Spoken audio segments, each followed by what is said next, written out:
আকরাম ভাই আমাদের বাড়িতে যাইয়া বুঝাইয়া বলছে যে কি আপনারা জবরদস্তি করিয়ে এইখানে তো কোনো টিকতে পারবেন না, আপনারা নাহলে গুলিতে মারা যাবেন আর না হলে অ্যাক্সিডেন্টে মারা যাবেন, এবার আপনাদেরকে ছাড়বে না। তখন আমাদেরকে বুঝাইয়া যায় বলছে আমরা কি হয়েছি, ঠিক আছে আমরা আত্মসমর্পণ করবো। 2020 সালে র্যাব 7-এর তৎকালীন অভিযানে এক সাহসী উদ্যোগে আত্মসমর্পণ করেছিলেন বাঁশখালী, কুতুবদিয়া ও মহেশখালীর 127 জন জলদস্যু। একজন সাংবাদিকের সহায়তায় সংগঠিত এই আত্মসমর্পণ ছিল দেশের নিরাপত্তা বাহিনীর এক ঐতিহাসিক সাফল্য। আপনারা আপনাদের পুরাতন যে কাজ ছিল সেটা ছেড়ে আলোর পথে চলে এসেছেন, এই জন্য আপনাদের সবাইকে ধন্যবাদ। আপনাদের বিরুদ্ধে যে মামলার বিষয় ছিল, আত্মসমর্পণের সময় সরকার ঘোষণা করেছিল যে কোন কোন মামলা থেকে আপনাদেরকে অব্যাহতি দেওয়া হবে। আসন্ন ঈদুল আজহা উপলক্ষে চট্টগ্রামের র্যাবের মহাপরিচালকের পক্ষ থেকে 127 জন জলদস্যু আত্মসমর্পণকারী সদস্যদের হাতে তুলে দেওয়া হয় ঈদের শুভেচ্ছা ও উপহার সামগ্রী। অনুষ্ঠানে উপস্থিত ছিলেন র্যাব 7-এর অধিনায়ক লেফটেন্যান্ট কর্নেল মোহাম্মদ হাফিজুর রহমান এবং অন্যান্য ফোর্স সদস্য। স্বাভাবিক জীবনে ফিরলেও এখনও মামলার জটিলতা, কর্মসংস্থান সংকট এবং সামাজিক গ্রহণযোগ্যতার অভাবে চলছে না তাদের সাধারণ জীবন।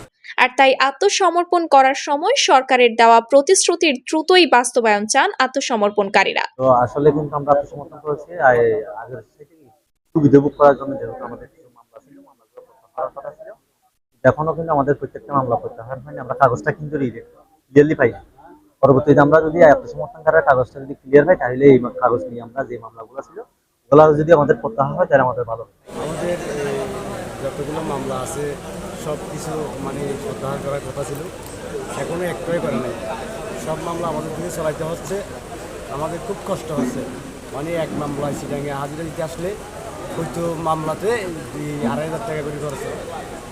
এখন কি আমরা সংসার চালাবো নাকি মামলা চালাবো? আমাদের সরকারের যেরকম সুযোগ সুবিধা দেওয়ার কথা ছিল কোনো কিচ্ছু নেই।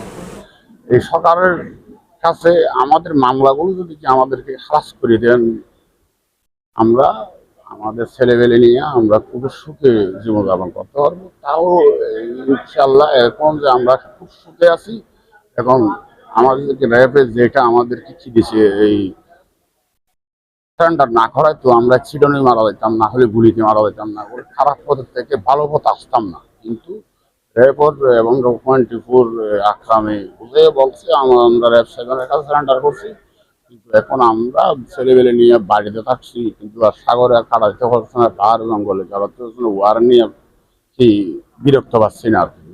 বাড়িতে ছেলেবেলে নিয়ে আমরা সুখে জীবন যাবো। পথভ্রষ্ট থেকে ফিরে আসা এই মানুষদের পাশে দাঁড়ালে সমাজ যেমন নিরাপদ হয়, তেমনি জেগে ওঠে নতুন আশার আলো, এই প্রত্যাশা সবার। তাদের নানা ধরনের সমস্যার সম্মুখীন হয়, কারণ তারা এক সময় একটা গোষ্ঠী বা গডফাদার নিয়ন্ত্রণে চলতো।